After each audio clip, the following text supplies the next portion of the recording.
어느 날 손자가 집에 돌아오자마자 화장실로 달려가 손을 씻기 시작했습니다. 한 번, 두 번, 세 번 손등이 빨갛게 헐 때까지요. 아이는 작은 목소리로 말했습니다. 냄새 없어야 돼. 그 냄새가 무엇인지 할머니는 알아야 했습니다. 이혼한 아들, 떨어져 사는 며느리, 그 사이에서 혼자 두 집을 살아가는 아이. 어른들이 외면한 사이 작은 손이 대신 감당하고 있었습니다. 할머니는 조용히 움직이기 시작했습니다. 따지지도 다그치지도 않고 다만 먼저 걸었습니다. 이 이야기는 특별한 영웅이 나오지 않습니다. 그저 한 할머니가 아이 손이 더 이상 헐지 않기를 바라며 버텨낸 시간입니다. 끝까지 들어주신다면 이 이야기가 오래 마음에 남을 겁니다. 오늘 영상이 마음에 닿으셨다면 구독과 좋아요 꼭 눌러주세요. 여러분의 응원이 이런 이야기를 계속 전할 수 있는 힘이 됩니다. 그럼 이야기를 시작하겠습니다. 그날도 격주 일요일 저녁이었습니다. 민준이가 엄마 집에 다녀오는 날이면 저는 늘 주방에 먼저 서 있었습니다. 왔냐 하고 웃어주고 밥부터 먹이겠다고 국을 데우는 일. 그게 할머니인 제 몫이었지요. 그런데 민준이는 문을 열고 들어오자마자 눈을 마주치지 않았습니다. 신발을 가지런히 벗는 것도 가방을 내려놓는 것도 없이 곧장 복도를 지나 화장실로 들어갔습니다. 잠시 뒤 물소리가 났습니다. 처음엔 손 씻는 소리겠거니 했습니다. 아이가 바깥에서 놀다 오면 손부터 씻으니까요. 그런데 물소리가 끊이질 않았습니다. 한번 틀고 잠깐 헹구는 정도가 아니라 계속 쏟아지는 소리였습니다. 수도꼭지를 2개쯤 틀어둔 것처럼 좁은 복도까지 울려 퍼졌습니다. 저는 불을 약하게 줄이고 화장실 앞에 섰습니다. 민준아, 할머니야. 손 씻었으면 문 좀 열어. 노크를 했지만 대답이 없었습니다. 한 번 더 두드리자 물소리가 잠시 줄더니 철컥 잠금이 풀렸습니다. 문이 열리며 습한 비누 냄새가 확 끼쳤습니다. 민준이의 손등은 이미 빨갛게 달아올라 있었습니다. 손가락 마디 사이엔 거품이 남아 있었고 손톱 밑도 하얗게 젖어 있었습니다. 아이는 수건을 잡지도 않은 채 고개를 숙이고 있었습니다. 저는 무릎을 굽혀 눈높이를 맞췄습니다. 왜 이렇게 오래 씻었니? 민준이는 대답을 하지 않았습니다. 바닥 타일 한 점만 바라보며 입술을 꼭 다물었습니다. 그러다 아주 작은 목소리로 말했습니다. 냄새 없어야 돼. 제가 더 묻자 민준이는 눈을 한번 깜빡이고는 손을 뒤로 숨겼습니다. 말하지 않겠다는 표시 같았습니다. 저는 더 밀어붙이지 않았습니다. 대신 아이 손을 잡고 수건으로 천천히 닦아주었습니다. 손등이 얇아 살이 상할까 조심스러웠습니다. 저녁 내내 민준이는 조용했습니다. 밥도 반쯤 남겼습니다. 젓가락을 들었다 내려놓기를 반복하다가 배불러 하고 방으로 들어갔습니다. 저는 설거지를 하며 계속 화장실 물소리를 떠올렸습니다. 아이 손이 그렇게 빨개진 건 처음이 아니었으니까요. 그날 밤 민준이를 재우고 나오려는데 아이가 잠결에 중얼거렸습니다. 아빠 알면 속상해 제 발이 그 자리에서 멈췄습니다. 저는 이불 끝을 다시 끌어올려 아이 어깨를 덮어주고 조용히 문을 닫았습니다. 거실로 나오니 아들 재훈이 소파에 앉아 휴대폰만 보고 있었습니다. 저는 한참을 지켜보다가 조심스럽게 물었습니다. 재훈아, 민준이 엄마 집 다녀오면 원래 손을 그렇게 씻니? 재훈은 잠깐 눈을 들더니 그냥 습관인가 보지 하고 말끝을 흐렸습니다. 말하지 않겠다는 게 아니라 말할 줄 몰라서 피하는 얼굴이었습니다. 그날 저는 오래도록 잠을 이루지 못했습니다. 불을 끈 거실에 혼자 앉아 창밖을 바라봤습니다. 가로등 불빛이 창문에 희미하게 비쳤고 멀리서 차 지나가는 소리만 이따금 들려왔습니다. 단순한 위생 습관이라기엔 아이 손이 너무 지쳐 보였으니까요. 그리고 냄새라는 단어 하나가 그 작은 입에서 나왔다는 것이 아이에게는 너무 무거운 말처럼 느껴졌으니까요. 다음 날 아침 민준이는 아무 일도 없었다는 듯 유치원 가방을 메고 나갔습니다. 아이는 원래 어른이 모르는 얼굴을 잘 만들지요. 저는 밥상을 치우고서도 마음이 가라앉지 않았습니다. 그래서 민준이 방을 정리하는 척하며 책상 위를 정돈했습니다. 그게 제 습관이기도 했고 어쩌면 제 마음이 찾는 핑계였는지도 모릅니다. 책상 한쪽에 얇은 공책이 놓여 있었습니다. 유치원에서 가져온 숙제 공책이었는데 표지에 그림일기라고 또박또박 적혀 있었습니다. 저는 손이 잠시 멈췄습니다. 아이 사생활을 들여다보는 것이 마음에 걸렸지만 손등이 빨개지도록 씻는 걸 보고도 모른 척 할 수는 없었습니다. 공책을 조심스럽게 펼쳤습니다. 첫 장엔 색연필로 그린 그림이 있었습니다. 집이 두 개였습니다. 왼쪽 집은 파란 지붕에 창문이 두 개, 햇빛이 크게 그려져 있었습니다. 오른쪽 집은 회색으로 칠해져 있었고 그 위에는 작은 구름과 빗방울이 떨어지고 있었습니다. 그리고 가운데엔 아이가 서 있었습니다. 민준이로 보이는 작은 인물이 손을 비비고 있었습니다.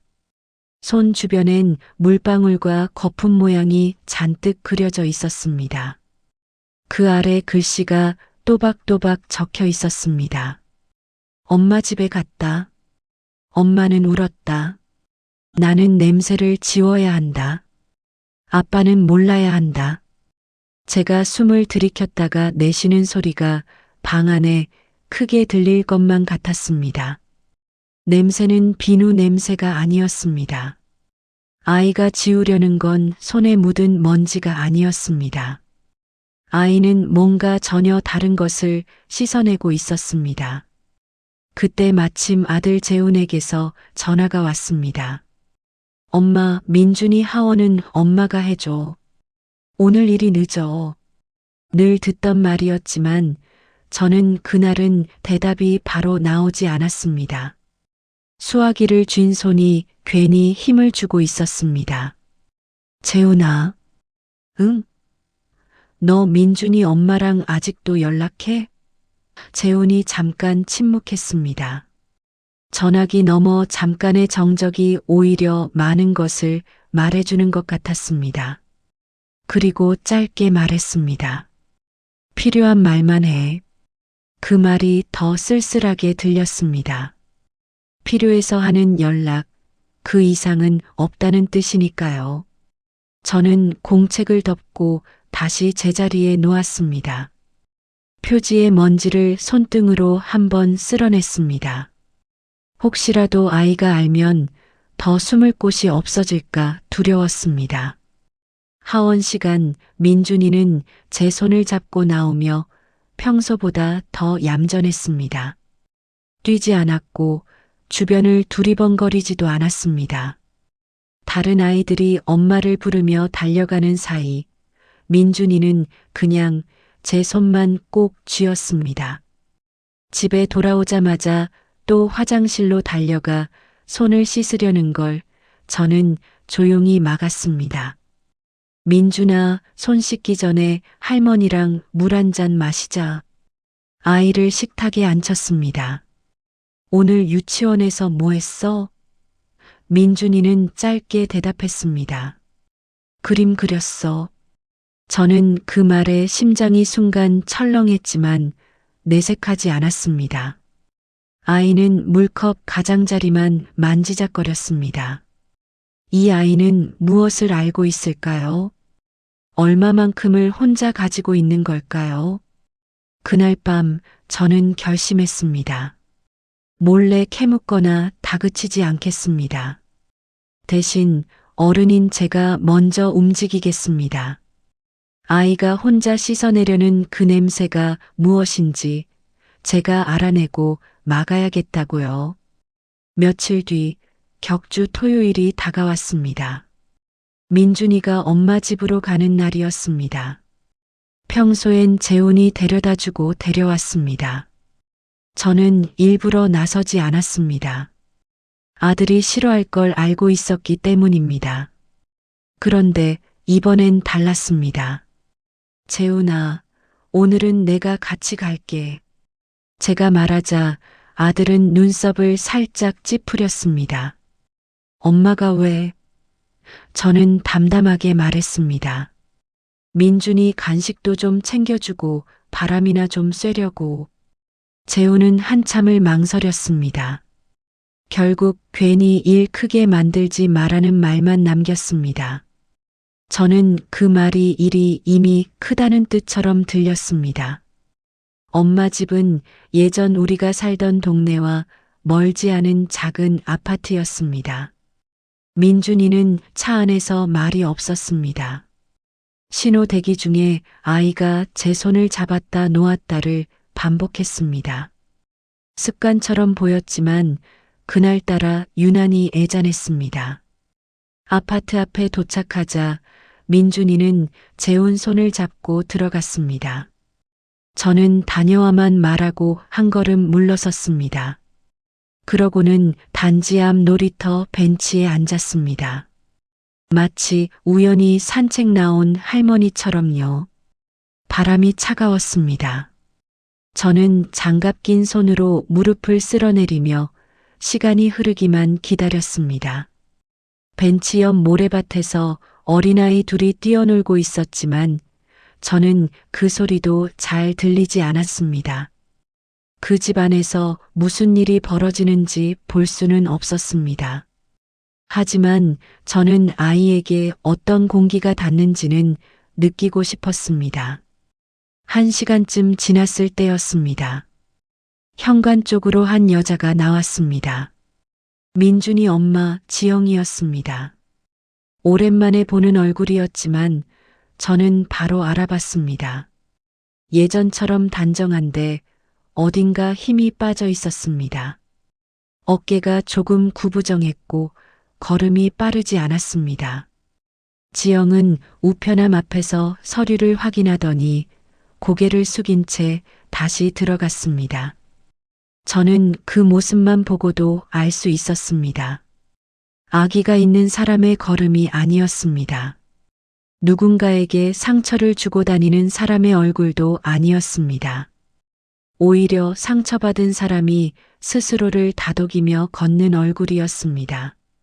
그날 저녁 민준이가 돌아왔습니다. 그리고 예상대로 화장실로 달려갔습니다.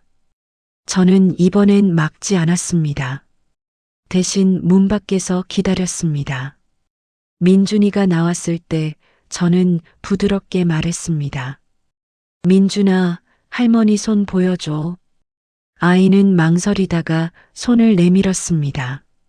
손등이 다시 빨갰습니다. 아프지? 민준이는 고개를 살짝 끄덕였습니다. 그리고 아주 작은 목소리로 말했습니다.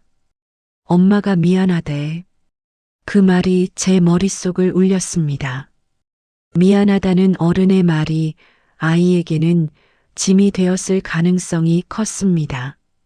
거실에서 재훈이 민준이를 보고도 아무 말하지 않는 모습이 더 마음에 걸렸습니다. 민준이가 아빠를 볼 때마다 몸이 살짝 굳었습니다. 아빠가 무서운 게 아니라 아빠가 아플까봐 아이가 먼저 굳는 느낌이었습니다. 저는 그날 밤 다시 그림 일기를 떠올렸습니다. 엄마는 울었다. 아빠는 몰라야 한다. 아이는 이미 두 집을 동시에 살고 있었습니다. 몸은 아빠 집에 있지만 마음은 늘 양쪽을 오가며 닳고 있었습니다. 누군가 어른이 그 무게를 먼저 걷어가야 했습니다. 저는 그 어른이 저라는 것을 그날 밤 처음으로 또렷하게 알았습니다. 다음 주 평일 저는 마음을 정리한 뒤 지영에게 연락했습니다. 직접 번호를 받은 건 아니었습니다. 예전에 재혼 휴대폰에 저장되어 있던 번호를 기억해뒀다가 조심스럽게 통화 버튼을 눌렀습니다. 전화 연결음이 길게 울렸습니다. 끊길 듯 말 듯 하다가 낮고 조용한 목소리가 들렸습니다. 여보세요, 지영아, 나야. 민준이 할머니. 잠시 숨을 들이키는 소리가 났습니다. 네, 어머님. 저는 처음부터 따지지 않았습니다. 우리 잠깐만 얼굴 볼 수 있을까? 민준이 얘기 좀 하려고. 지영은 한참을 말이 없었습니다. 그리고 아주 작은 목소리로 내라고 했습니다. 만난 곳은 아파트 근처 작은 카페였습니다. 지영은 검은 패딩에 머리를 질끈 묶고 나왔습니다. 화장을 거의 하지 않았는데도 얼굴이 창백해 보였습니다. 자리에 앉는 것도 조심스러웠고 메뉴판을 보는 눈길도 어딘가 멀었습니다. 저는 주문을 하고 자리에 앉았습니다. 민준이 엄마 집 다녀오면 손을 많이 씻어. 손등이 헐 정도로. 제가 말을 꺼내자 지영의 눈이 크게 흔들렸습니다. 그리고 고개를 숙였습니다. 저 알고 있었어요. 그 말이 놀라웠습니다. 알고 있었다면 왜 막지 않았을까? 제가 더 묻기도 전에 지영이 말을 이어갔습니다. 제가 민준이 앞에서 울었어요. 참으려고 했는데 안 되더라고요. 지영은 손가락을 컵에 감은 채 천천히 말했습니다. 민준이가 오면 제가 너무 반가운데 반가운 만큼 무너져요. 우리 가족이었던 시간이 떠올라서요. 저는 그 순간 이해했습니다. 엄마는 울었다는 그림일기 문장이 왜 저렇게 단단했는지요. 아이는 엄마의 눈물을 본 날 집에 돌아와 손을 씻었습니다. 그 눈물을 자기 손에 묻은 냄새처럼 느낀 겁니다. 지영이 조심스럽게 덧붙였습니다. 민준이한테 아빠 욕한 적 없어요. 절대요. 근데 제가 미안하다는 말을 많이 했어요. 엄마가 제대로 못 지켜줘서 미안하다고 그 말이 아이한테 짐이 됐을 수도 있겠어요. 그렇지. 아이는 내 미안함까지 껴안고 간 거야. 제가 조용히 말하자 지영은 눈물을 삼켰습니다. 저도 그러고 나서 집에 가면 후회해요. 민준이는 애인데 제가 자꾸 어른 말을 해요. 저는 지영을 탓하지 않았습니다. 그 대신 분명히 말했습니다. 지영아, 민준이 손이 헐어. 아이가 뭘 씻는지 알아? 자기 마음을 씻고 있어. 카페 안에 잠시 음악 소리만 흘렀습니다. 지영은 컵을 내려놓지도 들지도 못한 채 그대로 굳어 있었습니다. 지영이 고개를 들었습니다. 눈이 젖어 있었습니다. 아빠 집 돌아가면 민준이가 아빠는 몰라야 한다고 생각해. 엄마 눈물도 미안하다는 말도 아빠가 알면 속상해질까봐. 지영은 두 손으로 얼굴을 가렸습니다. 그날 저는 카페를 나서며 결심했습니다. 지영은 나쁜 사람이 아니었습니다. 그저 상처 속에 남아있는 엄마였습니다. 어른의 상처가 아이에게 옮겨 붙은 것, 그걸 끊어내는 게 이제 제 역할이었습니다. 집으로 돌아오니 재훈이 현관에서 서류를 정리하고 있었습니다. 저는 조용히 말했습니다. 재훈아, 민준이 엄마 많이 아프다. 재훈은 표정이 굳어졌습니다. 엄마, 또 그 사람 편들 거예요? 저는 그때 처음으로 아들에게 낮고 단호하게 말했습니다. 난 누구 편이 아니라 민준이 편이야. 재훈은 강했습니다. 아니, 강한 척 했습니다. 이혼 뒤로 아들은 괜찮다는 말을 입에 달고 살았지만 저는 알고 있었습니다. 괜찮은 사람은 그렇게까지 말이 없어지지 않습니다. 밥을 먹어도 맛을 보지 않는 사람처럼 재훈은 늘 그 자리에 있었지만 어딘가에 없었습니다. 저는 그 빈자리를 모른 척하며 살았습니다. 아들이 스스로 꺼낼 때까지 기다리는 게 맞다고 생각했으니까요. 그런데 기다리는 동안 민준이 손이 갈라지고 있었습니다. 그날 밤 재훈이 민준이를 재우고 나왔을 때 저는 거실 불을 약하게 켜두고 기다렸습니다. 재훈은 소파 끝에 앉았고 저는 맞은편에 앉았습니다. 서로 시선이 잘 닿지 않는 자리였지만 그게 오히려 편할 때가 있습니다. 재훈아, 민준이 손 좀 봐. 제가 약통을 꺼내 바세린을 내밀자 재훈은 무심히 받았습니다. 민준이 방으로 들어갔다가 다시 나오는 동안 재훈 얼굴이 달라져 있었습니다. 아들은 아무 말 없이 약통을 탁자에 내려놓았습니다. 손이 많이 갈라졌더라. 재훈이 낮게 말했습니다. 그 한마디가 오히려 아들의 마음을 보여줬습니다. 그는 알고 있었습니다. 보고도 못 본 척했던 겁니다. 민준이가 왜 씻는지 알아? 제가 묻자 재훈은 눈을 피했습니다. 그 집 다녀와서 이상해진다는 건 알아. 저는 다시 물었습니다. 그럼 왜 가만히 있었니? 재훈이 이를 악물었습니다. 엄마, 나도 모르겠어요. 지영이랑 얘기하면 싸우기만 했잖아요. 민준이 앞에서 또 소리 지를까봐 그래서 그냥 안 건드린 거예요. 저는 아들의 말에서 두려움을 보았습니다. 상대가 미워서가 아니라 다시 무너질까봐 피한 것입니다. 그리고 그 사이에 아이가 손을 씻었습니다. 어른 둘이 서로 상처받을까봐 거리를 둔 그 시간만큼 아이는 혼자 양쪽을 끌어안고 있었습니다. 저는 그림일기 이야기를 꺼냈습니다. 공책을 보여주진 않았습니다. 아이가 쓴 글을 그대로 읽어주지도 않았습니다. 대신 핵심만 말했습니다. 민준이는 엄마가 올 때마다 그걸 자기 손에 묻은 것처럼 느껴. 그리고 아빠가 속상해할까봐 지워. 재훈이 한참을 말이 없었습니다. TV 소리도 없는 조용한 거실에서 재훈 숨소리만 들렸습니다. 나 때문에 민준이가 저러는 거예요? 너 때문이라고 하지 말자. 하지만 내가 막아야 할 건 맞아. 제가 말하자 재훈은 고개를 숙였습니다. 긴 침묵이 흘렀습니다. 시계 소리가 방 안을 조용히 채웠습니다. 지영이 잘 살고 있대요? 나 없이도. 그 말이 아직 끝나지 않은 마음의 말이라는 걸 저는 알았습니다. 저는 차분하게 말했습니다. 잘 사는 얼굴이 아니라 그냥 버티는 얼굴이더라. 재훈은 입술을 꽉 다물었습니다.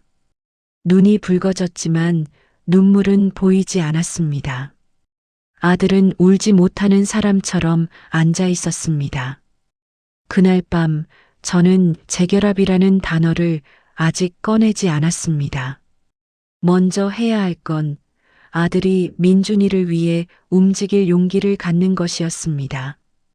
재훈아, 내가 엄마를 미워해도 돼. 근데 민준이는 미워할 사람이 없어. 민준이한테는 둘 다 엄마 아빠야. 재훈은 그 말을 듣고 아무 대답도 하지 못했습니다. 다만 고개를 한번 끄덕였습니다. 아주 작게요. 그것만으로 충분했습니다. 저는 자리를 만들기로 했습니다. 억지로 붙이기 위한 자리가 아니라 아이 앞에서 할 말을 어른들이 배우는 자리였습니다. 저는 먼저 지영에게 연락했습니다. 지영아, 민준이 아빠랑 잠깐만 만나볼 수 있겠니? 민준이 없이. 우리 셋이. 지영은 겁을 냈습니다. 어머님, 재훈 씨가 싫어할 텐데요. 저는 천천히 말했습니다.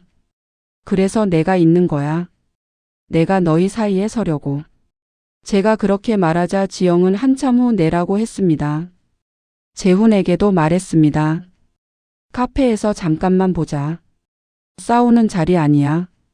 민준이 이야기만. 재훈은 처음엔 거절했습니다. 엄마, 괜히 쓸데없는 희망 주지 마요. 저는 단호하게 말했습니다. 희망 주려는 게 아니야. 민준이 손이 갈라지는 건 지금 이 순간의 현실이야. 그 말에 재훈이 결국 나왔습니다. 카페 작은 방 세 사람이 마주 앉았습니다. 공기가 팽팽했습니다. 두 사람은 서로를 보지 않았습니다. 재훈은 창밖을 보고 있었고 지영은 무릎 위에 손을 올린 채 시선을 내리깔고 있었습니다. 저는 일부러 주문을 빨리 끝내고 컵이 내려놓이는 소리까지 들리도록 잠시 침묵을 두었습니다. 침묵이 어떤 말보다 더 크게 말할 때가 있으니까요. 제가 먼저 입을 열었습니다. 지영아, 재훈아. 오늘은 과거 얘기하지 말자. 지금 민준이 얘기만 하자. 지영이 고개를 끄덕였습니다. 재훈은 입술만 꽉 다물었습니다. 저는 조용히 말했습니다. 민준이가 엄마 집 다녀오면 손을 씻는다. 손등이 헐 정도로. 지영이 눈을 감았습니다. 재훈이 눈을 크게 떴습니다. 민준이가 왜 그러는지 너희 둘이 같이 들어야 해. 지영이 떨리는 목소리로 말했습니다. 제가 울었어요. 민준이 앞에서. 미안하다는 말도 너무 많이 했고요. 재훈이 그 말을 듣고 고개를 돌렸습니다. 표정에 분노가 올라오려는 듯 했지만 저는 그 순간 바로 끊었습니다. 재훈아, 화내려면 나중에 해. 지금은 듣는 거. 재훈은 이를 악물고 다시 정면을 봤습니다. 지영이 눈물을 삼키며 말했습니다. 민준이가 돌아갈 때마다 제 마음이 무너져요. 그래서 자꾸 미안하다는 말만 나왔어요. 아이가 책임져야 할 말이 아닌데. 재훈은 한참을 듣다가 낮게 말했습니다. 그럼 나한테 말하지 왜 애한테. 지영이 울먹였습니다. 당신한테 말하면 당신이 더 멀어질까봐 그래서 애 앞에서만 무너졌어요. 저는 그 두 사람을 번갈아 봤습니다. 서로를 미워하는 게 아니라 서로가 무너질까봐 더 멀어진 사람들이었습니다. 민준이는 냄새를 씻고 있다. 두 사람이 동시에 저를 봤습니다. 어른들 마음 냄새, 눈물 냄새, 미안함 냄새. 민준이가 그걸 다 자기 손에 묻었다고 생각해. 그래서 씻어. 재훈은 고개를 숙였고 지영은 두 손으로 컵을 꽉 감쌌습니다.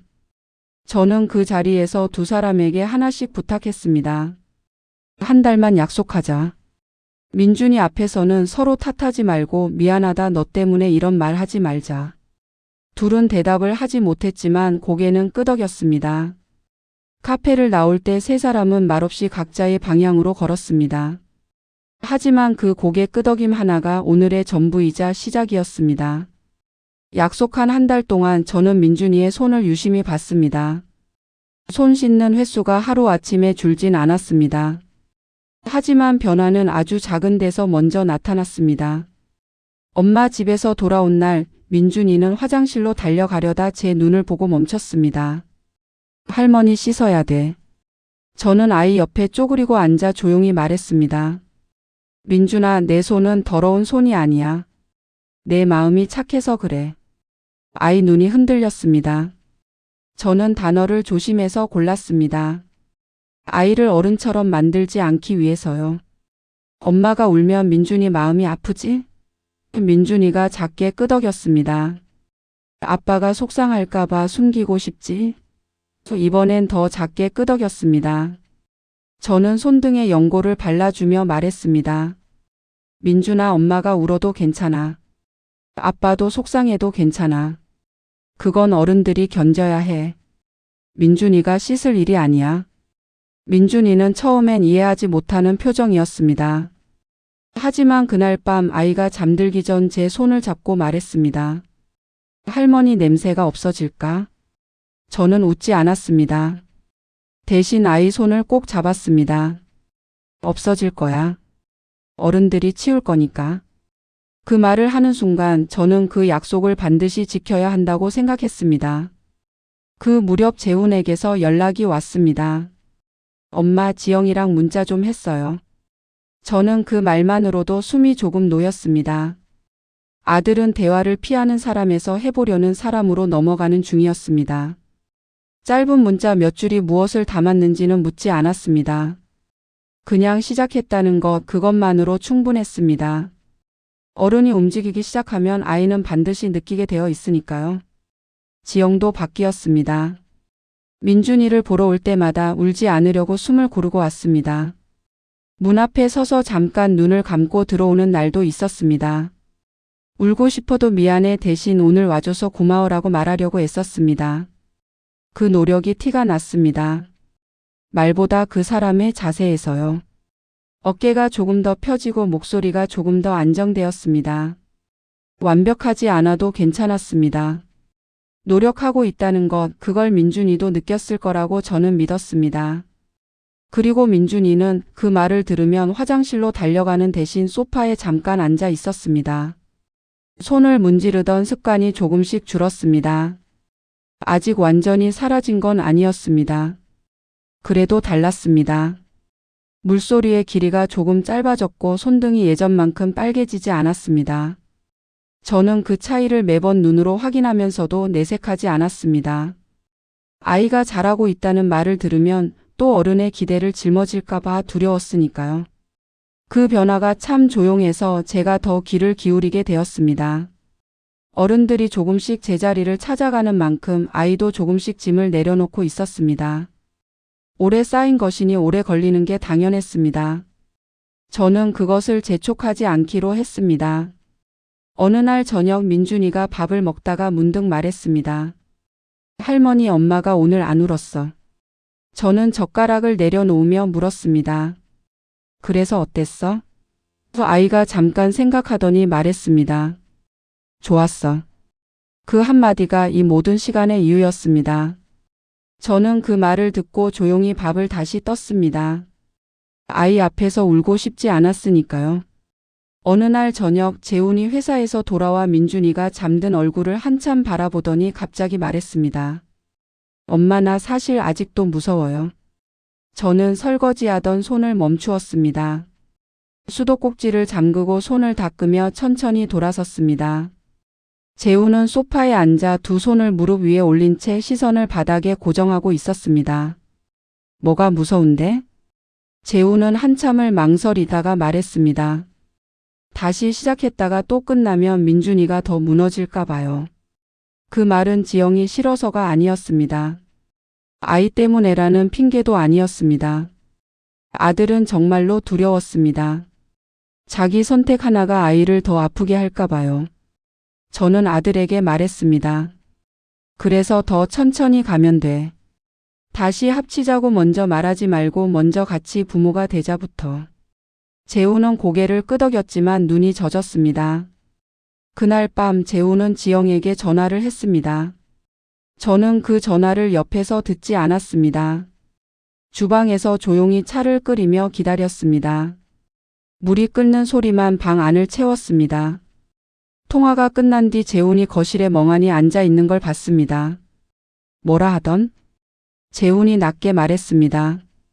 지영도 무서워한대요. 근데 민준이 손사진 보니까 자기도 미안하다고. 아들은 잠시 말을 멈췄다가 이어갔습니다. 목소리가 조금 갈라져 있었습니다. 엄마, 나 그때 지영이 울 때도 그냥 냉정하게만 굴었거든요. 나도 그 사람이 아픈 걸 알면서 피했어요. 그게 더 편했어요. 마주치면 내가 무너질 것 같아서. 저는 그 말에 아무 대답도 하지 않았습니다. 아들이 그 말을 입 밖에 내기까지 얼마나 오래 걸렸는지 알 것 같았으니까요. 대신 잠시 후 천천히 말했습니다. 그 피한 시간만큼 민준이가 씻은 거야. 이제는 내가 어른 역할을 해야 해. 그 말에 재우는 고개를 숙였습니다. 아들이 스스로를 탓하는 것과 책임을 지는 것은 다른 일이니까요.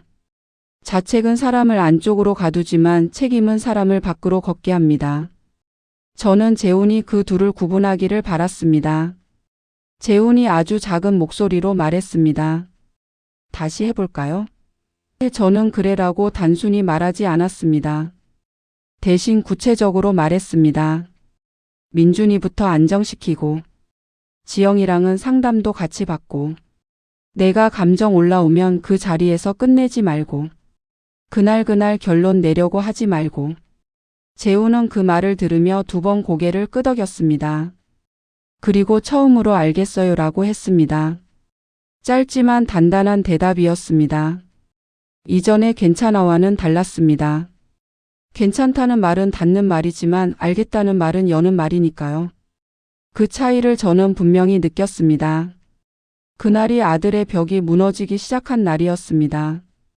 단단한 줄 알았던 벽이 사실은 오래전부터 금이가 있었고 그 금 사이로 민준이의 손 씻는 소리가 내내 들려오고 있었던 것이지요.